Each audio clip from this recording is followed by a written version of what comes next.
Well, hello, I'm 𝗏𝗶𝗱 𝗔𝗳𝗄. Welcome back. In the last year of buying and making some reviews on the XPro motorcycles, I've had a lot of people come up with a lot of questions. They mainly want to know the difference between the standard Templar 250 model and how it varies from the Storm DLX 250, and also how the Storm DLX 250 varies from the 150 model.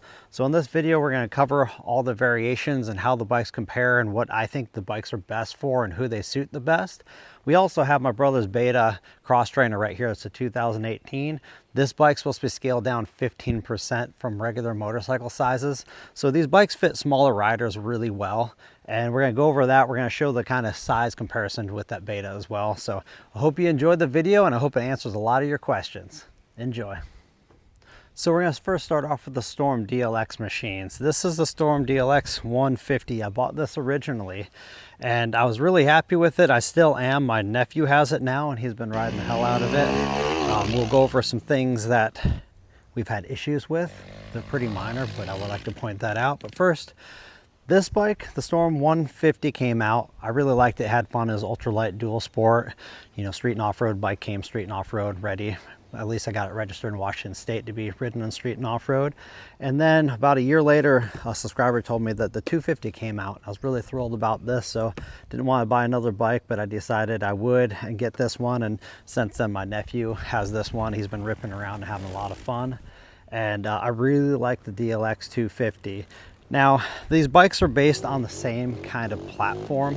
They're little mini dual sports. They're extra light. This one is the lightest of the bunch. I think around 182. I've never put this on the scale. I would say this is probably around the 190, 195 pound range. Both of them do not have adjustable suspension. That'd be really nice if they did, but they don't. They come with turn signals, brake lights, headlights, all that stuff out of the box. Some of the stickers have been pulled off in this one. He de-stickered his completely.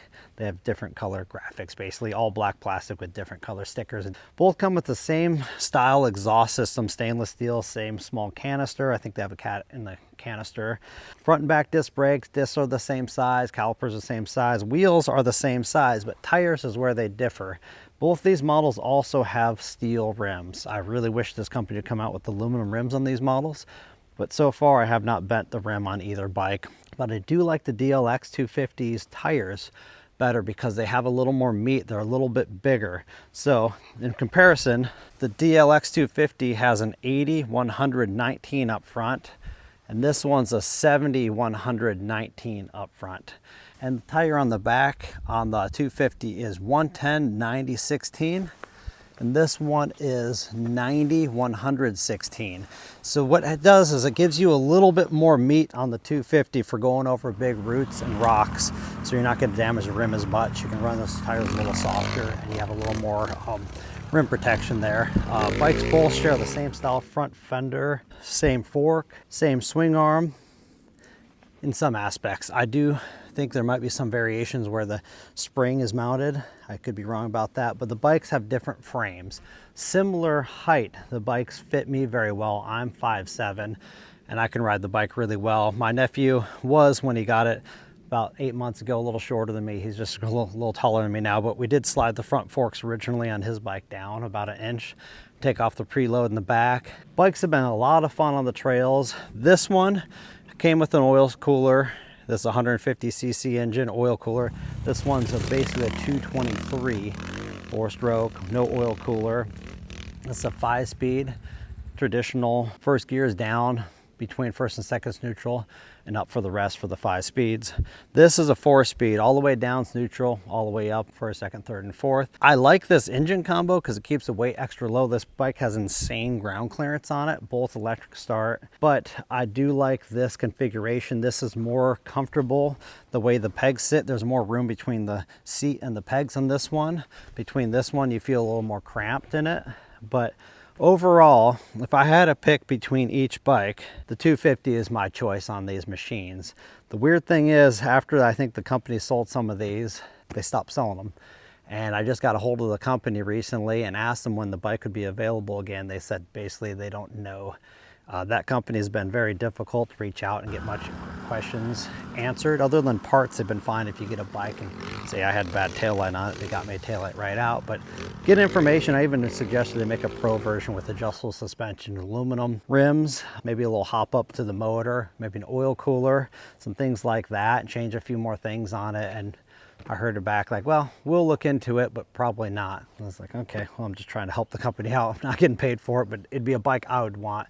I think this bike, either of these, are ideal if you have a wife and she's intimidated on bigger bikes. One of these are great. They're street legal. You can rip them down little back roads to get to trails, go ride trails.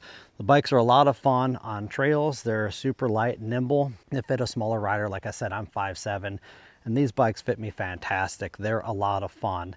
Yeah, I really definitely like these machines. We'll go over what my favorite one is at the end of the video between all these and the situation, the scenario I'm in compared to how you may use the bikes. But all in all, they've been really good bikes. I have had only a few problems with the XPros.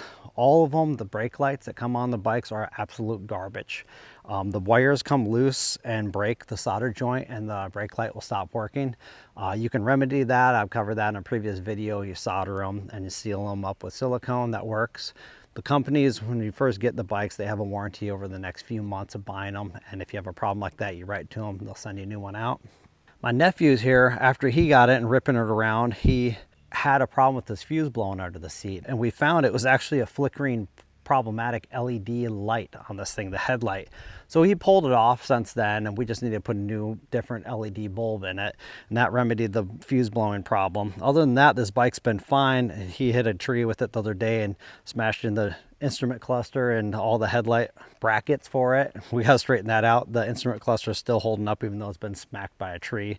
Bike's been good, and only other things I did on this one basically was rejet it, put a bigger carb on it, put some hand guards on it, and a few things like that. And he's been having fun. It's been a great bike, and he rides it really hard around here. So he's put a few hundred miles of ripping the trails around the house here, and it's been holding up fantastic for him. All right, let's jump over to the Templar now. Okay, so this is a Storm DLX 250 like we just covered here. And this is the Templar 250 base model, I would say. This is not the M, this is not the X. Runs a different engine, different frame, a lot of things. This bike sits smaller than the X and M model with non-adjustable suspension on it. I ordered this one because I thought it was going to be the bike that would fit me the best, and I'm really happy about the size of this bike. It was very similar plastics, everything on it looks like it's kind of a copy of my KTM I ended up selling once I got this bike. My KTM XCW 200 is a 2014. All the plastics are very, very similar all the way through the whole bike. This runs a 4-stroke. This is a true 249cc engine. This bike, they claim a 250, but it's really 223 cc's. Makes considerable less power. This makes similar power to any 4-stroke. If you ever ridden a TW200, DR200, CRF 230, things like that, that's the kind of power range. This one, the engine makes more power comparable to like an XR250. I've had an XR250 in the past with a better pipe on it, rejetted, and a high compression piston. That bike was a lot of fun. This bike is a lot of fun as well. It makes very considerable power comparable to that. But the whole design of this bike is way more modern and fits a lot better. I thought I would go back to an XR250 years ago, and after running my nephews around, it's just got this big swoop to the seat, kind of cradles you into this one spot on the saddle, and it just feels just like an older bike now. So no comparison. I think this would be my trail bike over an XR250 this day and age. After riding my KTM for so many years on tight trails, this is definitely the way to go for me, my personal enjoyment of riding and be able to touch the ground. But this 250 puts out considerable more power than the DLX 223 here.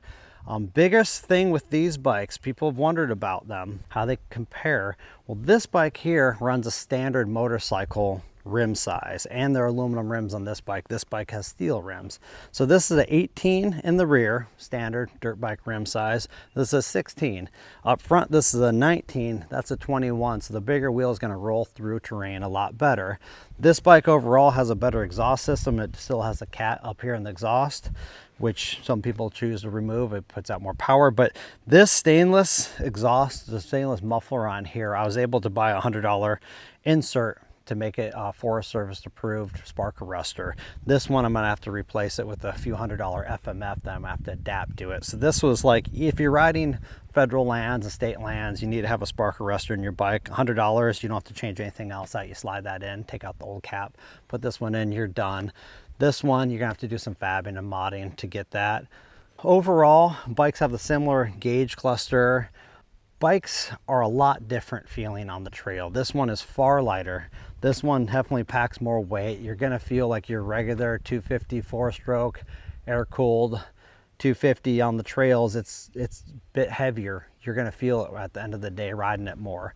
But where this bike differs, this one to me is more fun on the trails because it's light, it's nimble, and you can whip that bike around and it's not throwing you around as much because it's considerably lighter.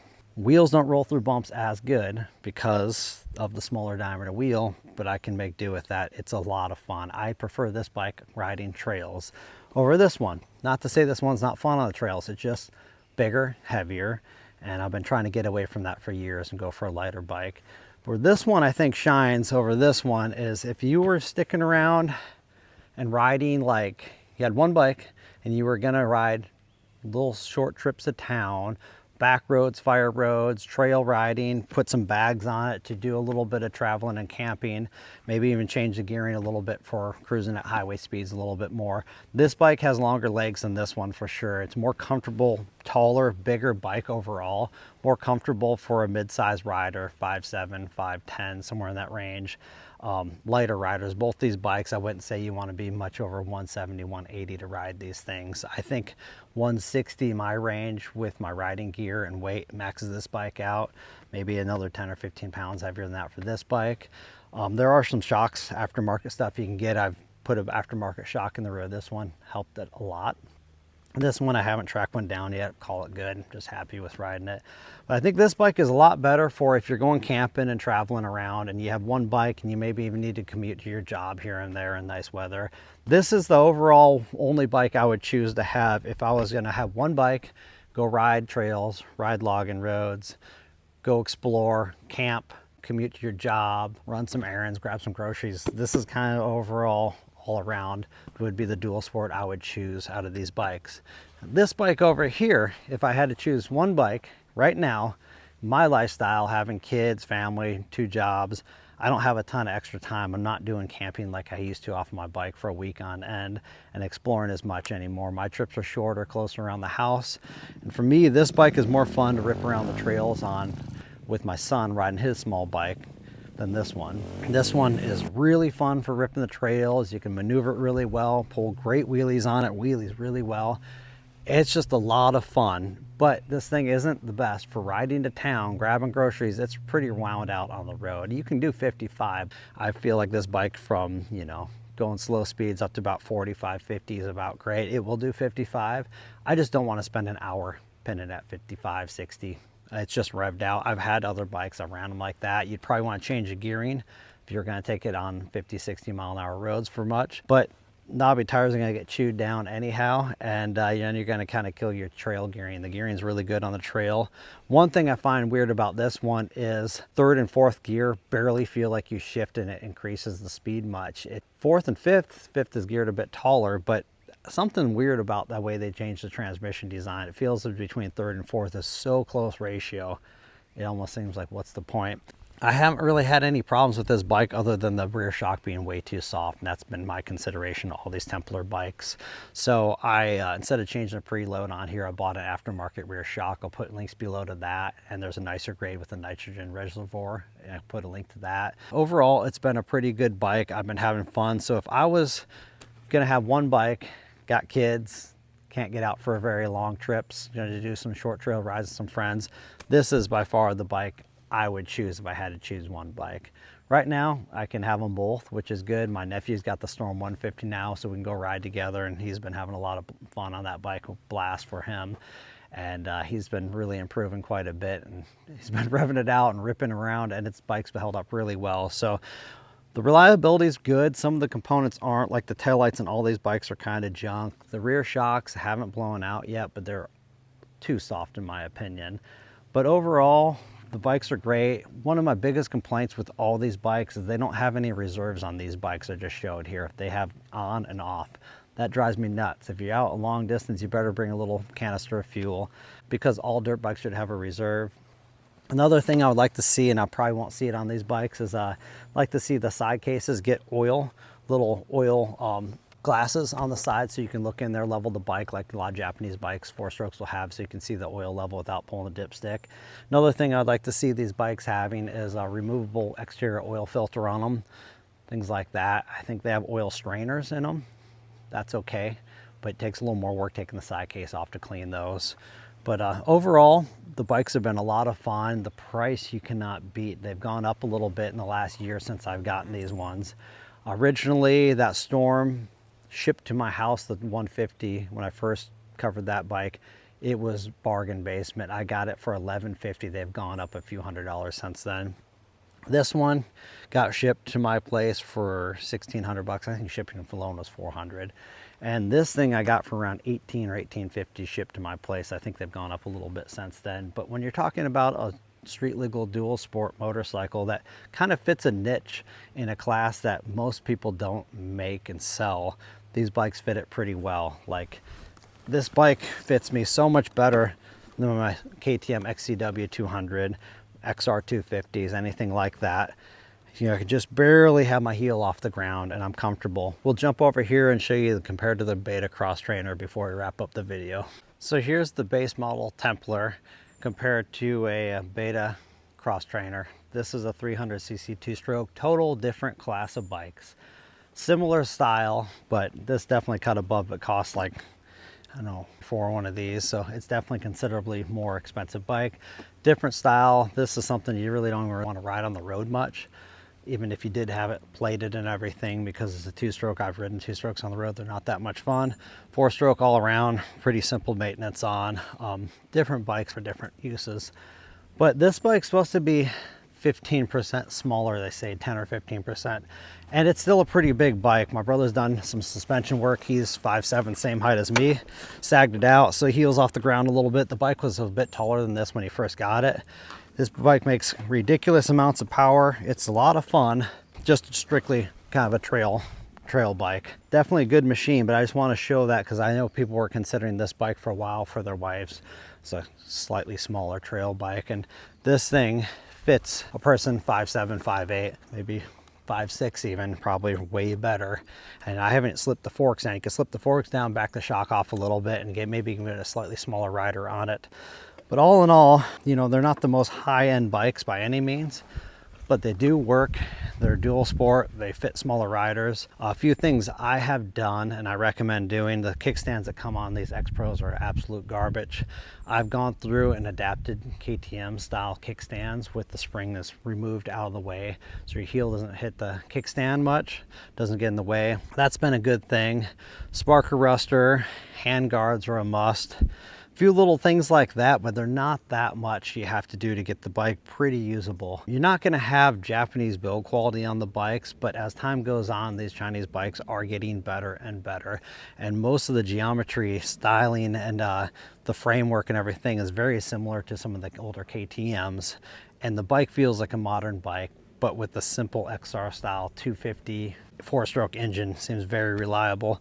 One thing I would like to see is the rake of the forks on this bike especially is kind of steep, a little twitchier going faster on roads. Great for tight trails. As you can see, the Beta here has much more sloped out fork, which will make the bike more stable for higher speeds. So I would like to see a little bit more of a laid back fork angle, a little more rake to it. That would make the bike feel a lot better going on highways and not feel like you're catching every groove in the pavement as much. But again, this isn't like you're going to really want to travel from state to state on this bike, but if you're going to rip town, go pick up some groceries, go ride some trails on the way back, it's going to be a fine bike for that, especially if you change the gearing. If you're riding on the road a lot more, you put a slightly smaller rear sprocket, be good for going definitely 60, 70-ish, maybe 70, probably 60 to 65 comfortably. It will do 60 right now, but it's pretty revved out with stock gearing on here. So I hope that video answered a lot of your questions on these bikes.